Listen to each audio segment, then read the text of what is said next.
नमस्कार मित्रांनो, मी मयूर साळवे स्वागत करतो तुमचं टीएमएस थिंग्स मध्ये. मित्रांनो, तुम्हाला तर माहितीच आहे टीएमएस थिंग्स मध्ये आपण ह्युमन बिईंग एक्सप्लोर करत आहोत, म्हणजेच आपण माणूस शोधत आहोत. माणसातलं माणूस पण आपण शोधण्याचा प्रयत्न करत आहोत. तर मित्रांनो, आजचा एपिसोड हा खूप इन्फॉर्मेटिव्ह असणार आहे. आजचं कॉन्व्हर्सेशन हे खूप इन्फॉर्मेटिव्ह असणार आहे हेल्थच्या माध्यमासाठी, हेल्थच्या रिलेटेड. विशेष करून आपला हेअरफॉल असेल, हेअरची जी हेल्थ असेल किंवा आपली स्किनची जी हेल्थ असेल, ज्याबद्दल आपण आज खूप साऱ्या गोष्टी एक्सप्लोर करणार आहोत. आणि त्याचबरोबर एक सामान्य माणसाचं हेल्दी आयुष्य कसं असावं, त्याच्यामधील जीवनशैलीमध्ये जे खानपान असावं हे कसं असावं, एक चांगलं आरोग्य माणसाला प्राप्त करण्यासाठी या सगळ्या गोष्टी आपण आज एक्सप्लोर करणार आहोत. आणि तसंच मित्रांनो, आपल्या आजच्या शोचे गेस्ट आहेत director of Kesh Ayurved and काय आयुर्वेद हरीश पाटणकर सर. आपण त्यांचं स्वागत करूयात आपल्या आजच्या एपिसोड मध्ये. Sir, welcome to the show. मस्त. तर मित्रांनो, माझ्या मनामध्ये आयुर्वेदाला घेऊन किंवा म्हणजे आरोग्यासाठी घेऊन खूप सारे क्वेश्चन्स होते. तर आज आपले जे गेस्ट आहेत, जे स्पेशल ह्युमन बिईंग्स आहेत, आपण त्यांच्यासोबत सुरुवात करूयात. पहिलाच क्वेश्चन, जसं की हेअर. नॉर्मली हेअर फॉलचा प्रॉब्लेम सुरुवातीच्या काळामध्ये म्हणजे कसं, जे ओल्ड काळ होता तेव्हा हे प्रमाण नव्हतं, लोकांमध्ये हे इश्यू नव्हते. पण आजच्या काळामध्ये तरुण पिढीमध्ये सुद्धा ना हेअर फॉलचे खूप सारे प्रॉब्लेम्स आहेत. खूप सारे लोक स्ट्रगल करतात की माझा हेअर फॉल होतोय. आणि मला माहिती आहे की खूप साऱ्या तरुणांच्या मनामध्ये क्वेश्चन आहेत, how to stop hair fall. तर मला सुरुवात ह्याच प्रश्नापासून करावीशी वाटेल. सर, हेअर फॉलचं जे प्रमाण वाढलं आहे याचं मुख्य कारण काय आहे, इथून आपण सुरुवात करूयात. नक्की नक्की नक्की. केस गळणं ही समस्या जी आहे मुळात ही मजेशीर समस्या आहे. म्हणजे आजकाल प्रत्येकालाच होतं. ओके, म्हणजे हा एक जागतिक प्रॉब्लेम झालेला आहे. हा फक्त एखाद्या घरापुरता किंवा एखाद्या कुटुंबापुरता आता राहिलेला नाहीये. एकूणच केस जे आहेत हे आपल्या शरीराचे जे आपण म्हणतो की म्हातारपणाचं लक्षण, केस गळणं आणि पिकणं हेच मुळात म्हातारपणाचं लक्षण आहे. याचा अर्थ दुसरा काय झाला की लोक लवकर म्हातारी होऊ लागलेले. लवकर केस गळायला लागले त्याचा अर्थ लोक लवकर म्हातारी होऊ लागलेत. लवकर केस पिकायला लागलेले त्याचा अर्थ लोक लवकर म्हातारी होऊ लागलेले. म्हणजे अर्ली एजिंगचं साइन येते. तर तुमचे जर केस गळत असतील किंवा तुमचे केस पिकत असतील तर तुम्ही ते लाईटली घेऊ नका. ओके. कारण तुमचे शरीर लवकर डिके होत चाललेलं आहे, लवकर म्हातारा होत चाललेलं आहे. कदाचित तुमचं मरण तुम्ही 2 वर्ष, 5 वर्ष, 10 वर्ष लवकर बोलवलेलं आहे. You are inviting your old age. त्यामुळे ही गोष्ट खूप मॅटर करते. त्यामुळे गळणारे केस असू देत किंवा पिकणारे केस असू देत, त्यांच्याकडे गांभीर्याने बघितलं पाहिजे. ओके. आणि नॉर्मली मी थोडस डेप्थ मध्ये जायला बघेल की नॉर्मली केसांचं स्ट्रक्चर कसं असतं, की म्हणजे समजून घ्यायचंय मला की केसांचं स्ट्रक्चर कसं असतं आपल्याला. बेसिकली हेअर जो आहे ना तो खूपच सुंदर एक वेगळ्या पद्धतीचा हे असतो. त्याच्यामध्ये रूट, शाफ्ट आणि टिप. म्हणजे आता समजा एकदम सोपं सांगायचं तर जमीन असते ना, जमिनीवरती कसं पीक येतं तसंच ही एक जमीनच आहे. Okay okay. आपला स्काल्प म्हणजे एक जमीनच आहे आणि त्या जमिनीवरती एक पीक येत आहे. ते पीक आहे केसांचं. ओके. मग आता त्याची क्वालिटी कशी ठरते, तर त्या जसं पिकाची क्वालिटी कशी ठरते, मुळं चांगले आहेत का, खोड चांगला आहे का, त्याला वरती पानं चांगली आलेली आहेत का. बरोबर. तसंच सेम केसांमध्ये स्काल्पच्या वरती जो एक हेअर आलेला असतो तर त्याच्या आतमध्ये तो जो रूट आहे तो रूट कसा आहे, तो असा दिसणार आहे खाली. मग हा रूट कसा आहे, मग मधला शाफ्ट कसा आहे, त्याचा टिप कसा आहे. माझा रूट, शाफ्ट आणि टिप असं 3 गोष्टींमध्ये त्याची अरेंजमेंट असते. ओके. मग पुन्हा जो रूट आहे त्याचे पुन्हा 3 प्रकार पडतात. त्याचा एक अॅनाजन, कॅटाजन आणि टिलोजन असे 3 फेजेस असतात. अॅनाजन फेज जे आहे ना ती खूप इंटरेस्टिंग फेज असते. त्याचा जो हुक आहे खालचा तो असा हुक लाईक अपिअरन्स असतो. ओके. त्यामुळे केस हा असा अॅनाजन फेज मध्ये पकडून ठेवलेला असतो आपल्या स्किनने की तो किती ओढला तरी निघत नाही. त्यामुळे स्त्रियांना नळावरती भांडणं करायला सगळ्यात पहिलं जर काय पकडावंसं वाटत असेल तर तो केस. कारण तो किती ओढला तुम्ही तरी तो निघत नाही. तो अॅनाजन फेज मध्ये, अॅनाजन फेज मध्ये ज्यांचा हेअर रूट एकदम स्ट्रॉंग असतो ना ते रेल्वे ओढू शकतात, ते ट्रक ओढू शकतात केसांच्या सहाय्याने, ते Guinness book of world record करू शकतात. एवढं महत्व त्या फक्त अॅनाजन फेज मधल्या हेअर रूटला आहे. तीच फेज थोडीशी वीक झाली आणि असं थोडा हेअर सुटला की मग कॅटाजन फेज मध्ये हेअर यायला लागतात. आणि मग तुम्ही थोडंसं ओढले तरी केस निघायला लागतात. त्याच्यात तेवढी स्ट्रेंथ राहत नाही, त्याच्यात तेवढं ते हुकच नाहीये ना आता, तो थोडा सरळ झालेला आहे. आणि टिलोजन फेज मध्ये तर असं नुसता हात टाकला तरी केस निघणार. अत्यंत वीक होतात. त्याला इयरबड अपिअरन्स म्हटलेलं आहे. म्हणजे कानात आपण जो इयरबड वापरतो ना, त्यातला कसा खाली एक छोटासा बल्ब असतो, तेवढाच बल्ब फक्त तयार झालेला असतो. नुसतं तुम्ही ओढला तरी केस निघायला लागतो. अशा त्याची इंटरेस्टिंग 3 आयुर्वेदात त्याला उत्पत्ती, स्थिती आणि लय असं म्हटलेलं आहे. म्हणजे केसांची वाढ होत असते, ते टिकत असतात, नंतर ते गळत असतात. ही एक सायकल आहे. माणूस कसा जन्माला येतो, वाढतो, मरतो, परत त्याचा दुसरा जन्म येतो, परत वाढतो, परत मरतो. असंच केसांचंही चालूच असतं आपलं. ओके. मला आता हे विचारायचंय की जे माणसाचं जे शरीर आहे त्याच्यामध्ये नॉर्मली आपण पाहतो की 3 प्रकारचं असतं की पित्त, वात आणि आणखी कफ असतो. तर मला थोडंसं तुम्ही डिस्क्राईब करा की नेमकं याचं मिनिंग काय की किंवा याच्यानुसार कसं ह्युमन जे स्ट्रक्चर आहे ते डिफरंट होतं. कसं आहे की vata, pitta, kapha is just the classification. Okay. आयुर्वेदामध्ये एखाद्या गोष्टीला सोपं कसं क्लासिफाय करता येईल त्याच्यासाठी वात, पित्त आणि कफ ही परिभाषा वापरलेली.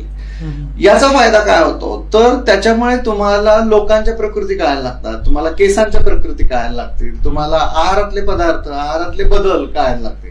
उदाहरणार्थ गंमत म्हणून सांगतो, तर समजा तुम्ही जिमला जात असाल आणि जिमला जाताना तुम्हाला प्रोटीन पाहिजे, केस चांगले राहावे, त्वचा चांगली राहावी. आजकाल त्याचं फॅड पण आहे ना की लोकांना प्रोटीन खूप पाहिजे असतं. पण तुम्हाला गंमत माहितीये का की प्रोटीन जे आहे हे प्रोटीन सुद्धा वात, पित्त, कफात डिवाइड करता येतं. ओके. म्हणजे मूग डाळीत पण प्रोटीन आहे, तूर डाळीत पण प्रोटीन आहे आणि हरभरा डाळीत पण प्रोटीन आहे. आता तुम्हाला तुमचं जिम इन्स्ट्रक्टर सहज सांगून जाईल की प्रोटीन खा, प्रोटीन खा, आणि तुम्ही तुमची प्रकृती न बघता प्रोटीन घेतलं तर काय होणार आहे. समजा हरभरा डाळीतून प्रोटीन घेतलं तर तुमचा वात वाढणार आहे, तूर डाळीतून प्रोटीन घेतलं तर पित्त वाढणार आहे, आणि मुगातून प्रोटीन घेतलं तर कफ बॅलन्स होणार आहे. मग कमीत कमी प्रोटीन सुद्धा आपली प्रकृती बघून घेतलं तर आपल्याला त्रास होणार नाही. नाहीतर तूर डाळीतनं प्रोटीन घेणाऱ्या लोकांना सतत ऍसिडिटीचा त्रास होतो, सतत पित्त वाढतं. साधी तूर डाळ वरण भात खाल्ला त्याचा तरी त्यांना त्रास होतो. मग ह्या गोष्टी लक्षात आल्या पाहिजेत. फक्त प्रोटीन एवढ्या एका परिभाषेत क्लासिफिकेशन करता येत नाही. एक आईस्क्रीमचा डब्बा घेतला तरी त्याच्यावर कॅलरीज, प्रोटीन्स, फॅट, कार्बोहायड्रेट्स लिहिलेलं आहे. पण आईस्क्रीममुळे कफ वाढतो हे कुठेतरी समजून घेतलं पाहिजे ना. म्हणजे फक्त एकाच परिभाषेत तुम्ही प्रत्येक वेळी कसं बघणार.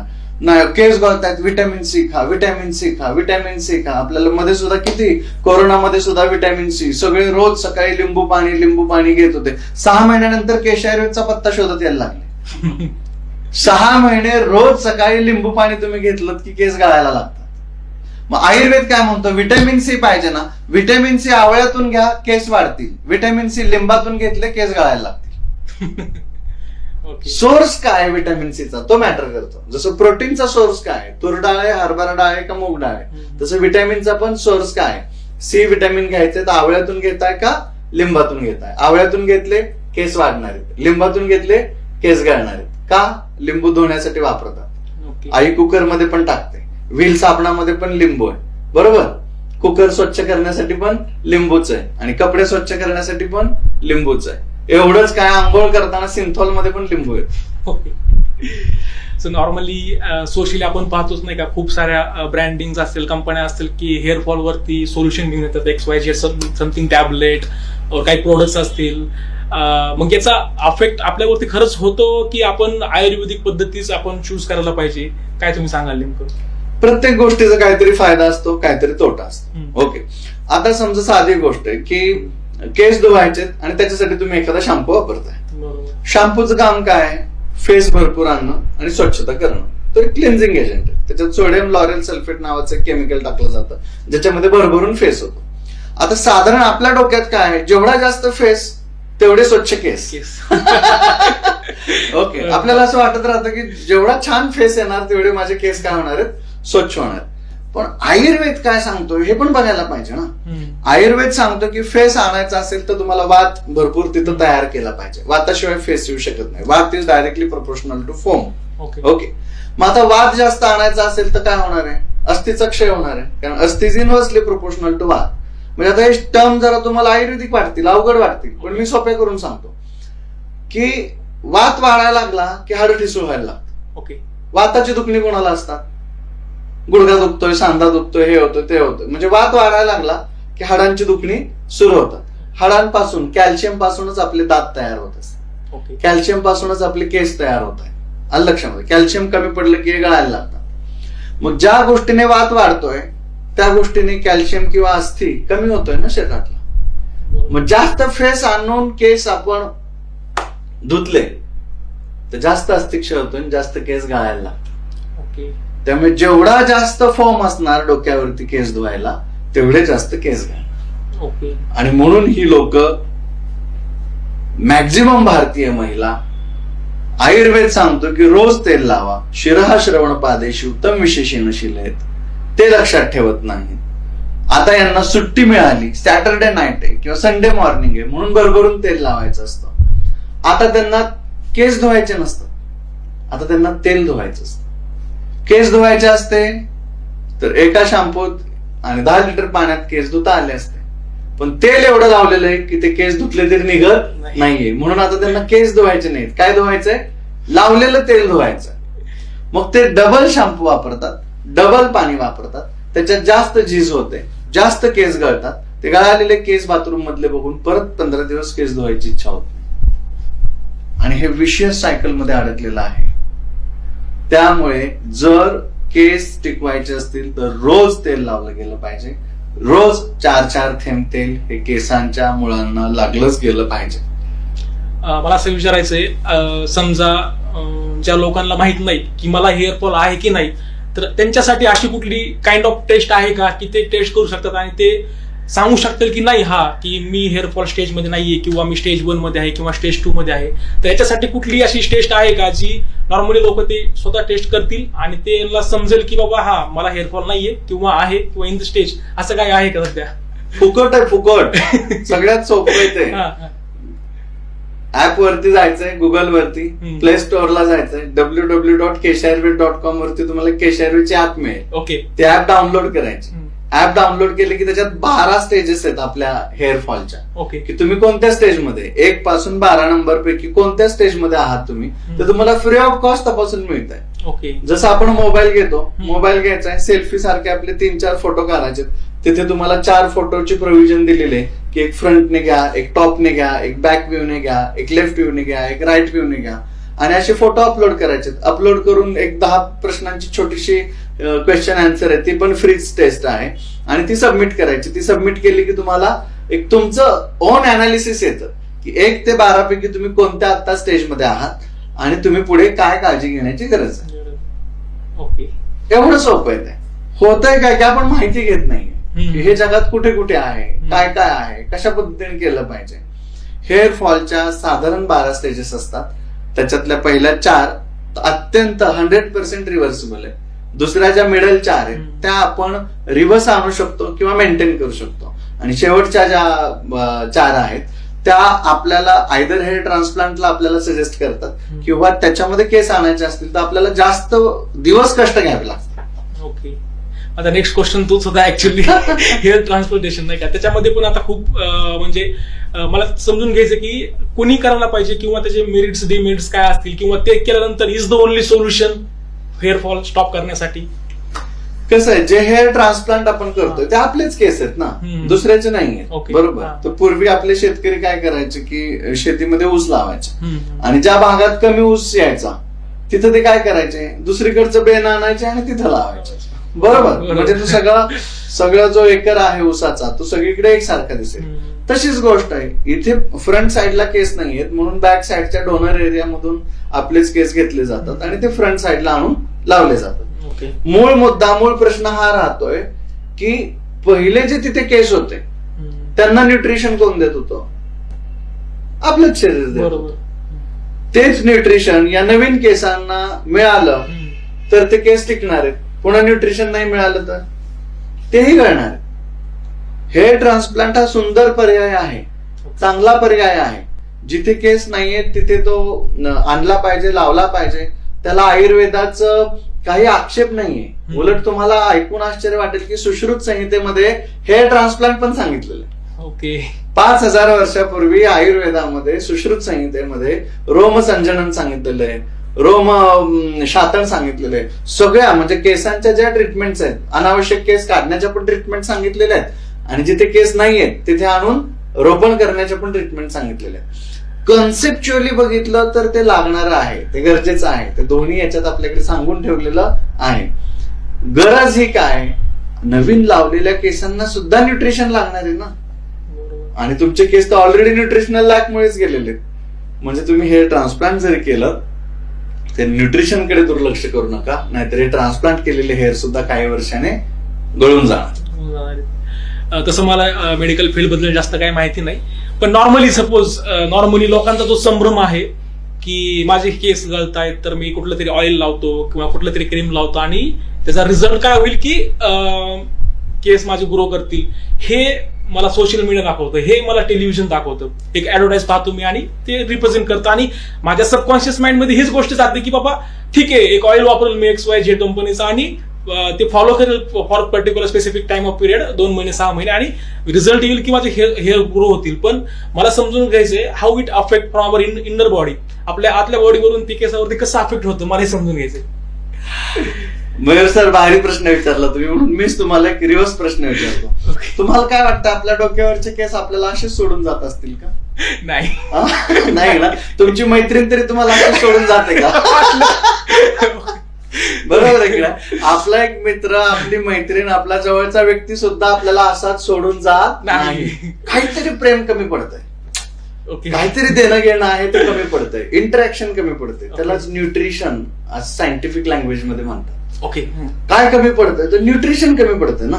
इथे जर राष्ट्रपती आले तर तुम्ही राष्ट्रपतीला सिक्युरिटी देणार आहात का नगरसेवकाला सिक्युरिटी देणार आहात? राष्ट्रपतीला द्याल ना. म्हणजे तुम्ही नगरसेवकाची सिक्युरिटी काढून घेणार त्या दिवशी. आपल्याला रोड क्लीन पाहिजे, छान पाहिजे, राष्ट्रपतीचं काम वाढलेलं आहे. तसं आजकाल काय झालेलं आहे, मुलं खूप ताणतणावामध्ये, कॉलेज गोईंग स्टुडंट्स मॅक्झिमम अभ्यास करतायत. MPSC UPSC ची पोरं त्यांना ब्रेनला एवढा ब्लड सप्लाय पाहिजे की ते तुम्ही बघा त्यांची दिनचर्या, फोकस्ड आहेत, कंटिन्युअसली काम करतायत, एकच वर्क हातात घेतलेलं आहे. त्यामुळे बाकी सगळीकडचं न्यूट्रिशन शरीर खेचून घेतं आणि फक्त मेंदूला जगवण्याचा प्रयत्न करतं.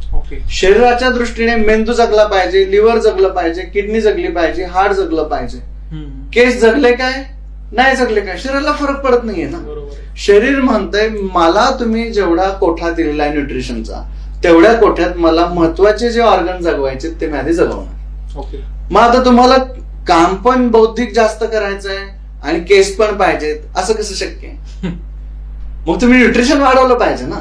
तुम्हाला जर मेंदूला पण सफिशियंट न्यूट्रिशन पोहोचलं गेलं पाहिजे असं वाटतंय तर तुम्ही केंद्रातनं तसा GR काढा, नाहीतर थोडस संविधानात बदल करा, एक सेपरेट आरक्षण केसांसाठी द्या, केसांसाठी वेगळं न्यूट्रिशन ठेवा. त्या बिचाऱ्यांनी काय दोष आहे? म्हणजे त्यांना कुठेतरी एक प्रवर्ग तुम्ही नवीन तयार करा ना आणि त्यांना एक एक्स्ट्रा न्यूट्रिशन तुम्ही द्या, म्हणजे ते सोडून जाणार नाही. आधीच हे जम्मू काश्मीर ते जाण्याच्याच मार्गावरती आहे, बरोबर. त्याला तुम्ही एक्स्ट्रा स्पेशल केअर घेतली पाहिजे, एक्स्ट्रा न्यूट्रिशन दिलं पाहिजे, त्यांना नवीन काहीतरी प्रोव्हिजन केली पाहिजे, तर त्यांनाही आपण आपल्या शरीराचा भाग आहोत हे फिलिंग आलं पाहिजे. ते प्रेम तुम्ही द्या, ते गळायचे थांबतात. बरोबर.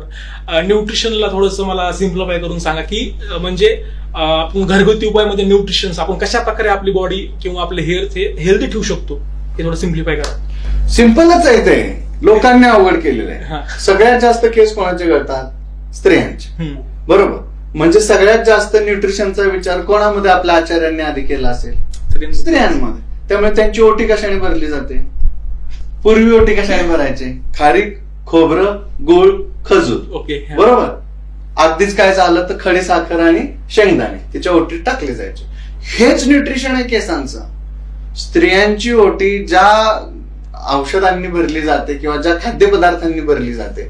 पूर्वी कोणतरी सोमवार करायचं, कोणतरी गुरुवार करायचं. स्त्रिया एकमेकींकडे त्या उपास सोडायला जायच्या. उपास सोडायला सत्यनारायणाच्या पूजेला गेलं की त्यांची ओटी भरली जायची, एवढासा प्रसाद त्यांच्या हातावर दिला जायचा. आता एवढीसा प्रसाद घरी कुठे घेऊन जायचा, म्हणून जाता जाताच वाटेत त्या खाऊन टाकायच्या. कमीत कमी सोमवार, गुरुवार, शुक्रवार तरी तिला ते हक्काचं न्यूट्रिशन मिळत होतं.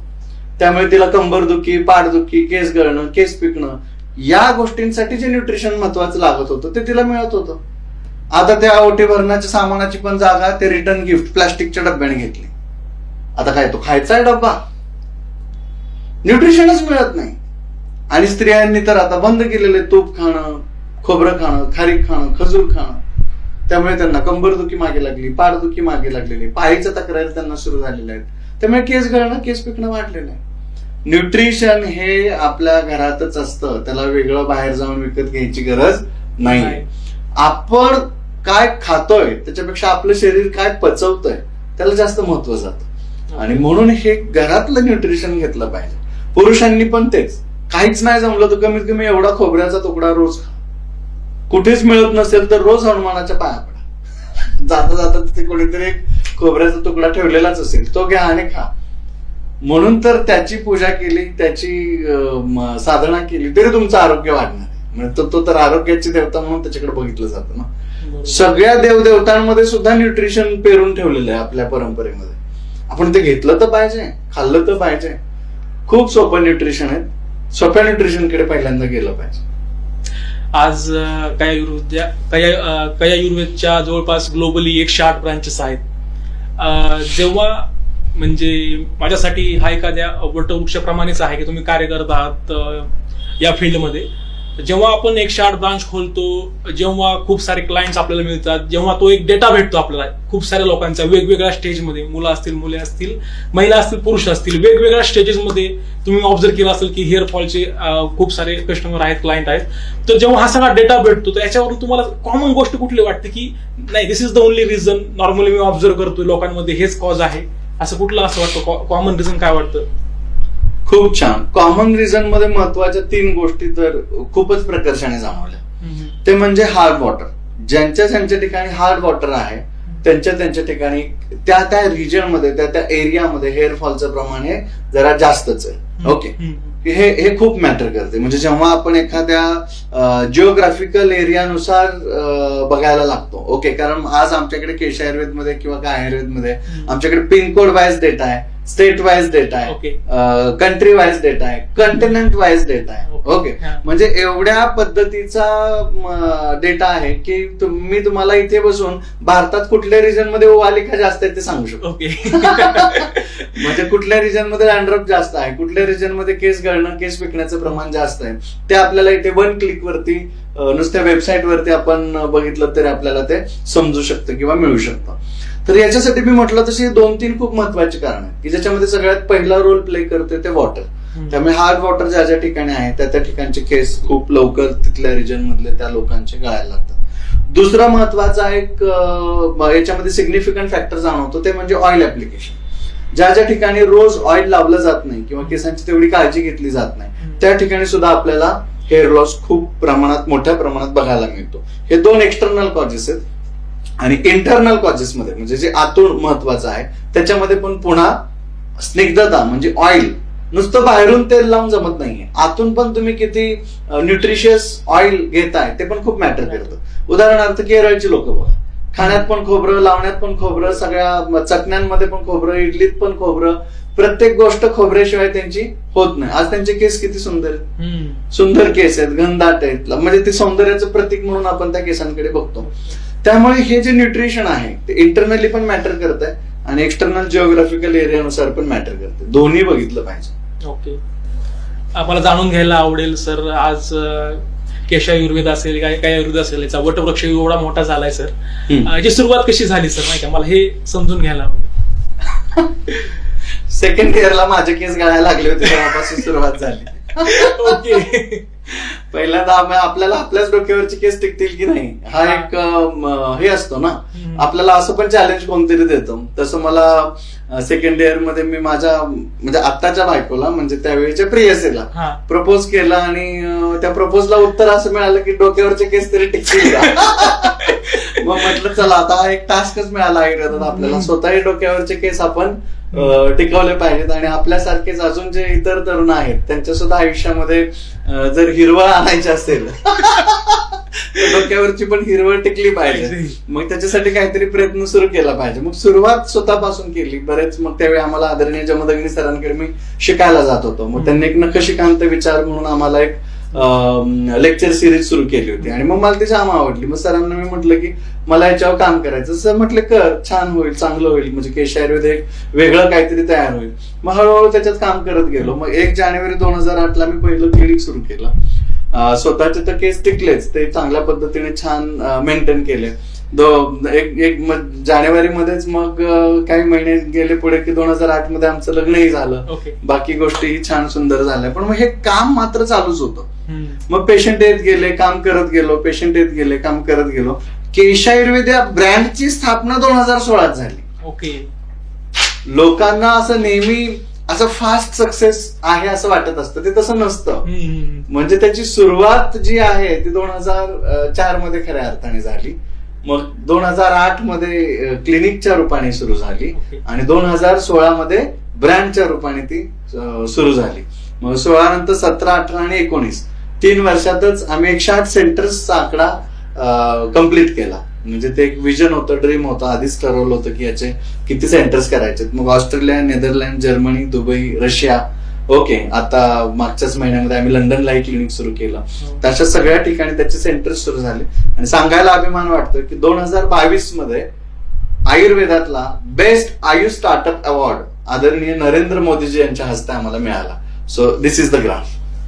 खूप मोठी गोष्ट आहे सर, नाही का? म्हणजे एकदम स्क्रॅच पासून सुरुवात करून एवढ्या उंच शिखरावरती पोहोचणं ही खूप मोठी गोष्ट आहे सर. याचबरोबर मला सर स्किन, आपली जी त्वचा असते त्वचाबद्दलही मला थोडंसं जाणून घ्यायला आवडेल की त्वचेची आपण कशी काळजी घ्यायला पाहिजे आणि त्वचेमध्ये प्रामुख्याने कुठले कुठले आजारांची संभाव्यता असते. Skin is the largest organ of our body. म्हणजे स्किन हा आपल्या शरीरातला सगळ्यात मोठा ऑर्गन आहे आणि सगळ्यात दुर्लक्षित आहे. सगळ्या ऑर्गनची काळजी तुम्ही घेता आणि त्याची परीक्षा करता. तुम्ही लिव्हर टेस्ट काढलेले, तुम्ही हार्टच्या टेस्ट काढलेल्या आहेत, तुम्ही किडनीच्या फंक्शनच्या टेस्ट काढलेल्या आहेत, ब्रेनच्या फंक्शनच्या टेस्ट काढलेल्या आहेत. सगळ्या तुम्ही टेस्ट करत असतात आणि सगळ्या गोष्टी तुम्ही करता. ओके, स्किनच्या टेस्टच कोणी करत नाही, स्किनचं फंक्शनिंग कोणी करत नाही, त्याच्यावरती आपण लक्ष देत नाही. तर त्या स्किनच्या फंक्शनिंगकडे लक्ष दिलं पाहिजे. स्किन हा लार्जेस्ट ऑर्गन आहे आपल्या बॉडीतला. त्या लार्जेस्ट ऑर्गनवरती आपण काम केलं पाहिजे. म्हणून काय आयुर्वेदमध्ये आम्ही पहिल्यांदा स्किन टेस्ट डेव्हलप केलेली आहे. तुमची प्रकृतीनुसार तुमची त्वचा कशी असली पाहिजे, तुमच्या त्वचेमध्ये काय काय गुणधर्म असले पाहिजे, तुमच्या प्रकृतीला ऑइली किंवा ड्रायनेस याच्या अनुषंगाने काय न्यूट्रिशियस व्हॅल्यू आपण प्रोव्हाइड केला पाहिजे, या सगळ्या गोष्टी आहेत. आणि मी तुम्हाला म्हटलं जसं skin is the largest organ नाहीये नुसता, तर तो largest organ for the diseases सुद्धा आहे. त्यामुळे आज जगात सगळ्यात जास्त आजार जर कशाचे असतील तर ते त्वचा रोगाचे. ओके. इन्फानाइट डिसीजेस आहेत, त्यातले नोन 3,000 तर डॉक्युमेंटेड डिसीजेस आहेत. ओके. प्रामुख्याने कुठले सांगता येतील की जास्त करून हे स्किनचे जे आजार आहेत ते पाहायला मिळतात आपल्याला? सगळ्यात जास्त त्वचा रोगांमध्ये आपण बघतो की सोरायसिस आजकाल प्रमाण जास्त वाढलेलं आहे. त्याच्यानंतर एक्झिमा याचं प्रमाण वाढलेलं आहे. रिंगवर्म सारखे छोटे छोटे गजकर्ण आहे, दद्रू आहे, पामा आहे, अशा आजारांचं प्रमाण वाढलेलं आहे. त्याचबरोबर आजकाल त्वचा रोगांमध्ये कोड, ज्याला विटिलिगो, पांढरे डाग आपण म्हणतो, त्याचं प्रमाण वाढलेलं आहे. काही जणांमध्ये आता स्त्रियांमध्ये मेलाझ्मा, फ्रेकल्स, लेंटिगो म्हणजे नेच्छ, व्यंग, तिलक आलं, कसं वांग येणं वगैरे तुम्ही ऐकलं असेल, त्या प्रकारचे आता आजार वाढायला लागलेले. म्हणजे एकूणच व्हॉट नॉट असं म्हणता येईल. तीळ येतात, मस येतात, छोटे छोटे गोष्टी आहेत, पण ब्युटी हॅम्पर होते. पिंपल्स, आता एक पिंपल आला तरी ब्युटी हॅम्पर होते. फंक्शन असलं की येतोच येतो. त्या प्रत्येक गोष्ट जी आहे स्किनवरची, टॅनिंग ऑफ स्किन आहे ते वाढलेलं आहे. अशा हजारो त्वचा रोगांमध्ये आहेत, ते वाढायला लागलेले आहेत. आता सगळीच लोक हेल्थ कॉन्शियसच्या दृष्टीने झालेले आहेत, सेल्फी कॉन्शियस पण झालेले, सेल्फी आल्यापासून. ओके, त्यामुळे त्वचा रोगांना पण खूप अनन्यसाधारण महत्व प्राप्त झालं. एक आजार आहे तो मला विचारायचा ऍक्च्युअली, आपण त्याला म्हणतो की नागवेडा येणं, नाही का? तर नॉर्मली माझ्या फॅमिलीमध्ये माझ्या काकांना झाला होता. तर जेव्हा तो झाला होता की उपचार केले होते, म्हणजे आमच्या भागामध्ये जे डॉक्टर होते त्या ठिकाणी आम्ही दाखवलं, पण ते काही अफेक्ट झालं नाही तेवढं. आणि बिलॉंग करतो ग्रामीण भागातून, तर ग्रामीण भागामध्ये कसं असतं, अरे त्या वाडीला जा, त्या वाडीत जाऊन त्या बाबाकडून मंत्र टाकून ये, फुकून ये, की मग तुला रिझल्ट भेटेल तसा. आणि त्या गोष्टी पण केल्या आणि रिझल्ट पण भेटला. आता माझा एवढा अनुभव नाहीये किंवा एक्सपिरियन्स नाहीये की मी याला जस्टिफाय करू शकत नाही काय खरं आणि काय खोटं.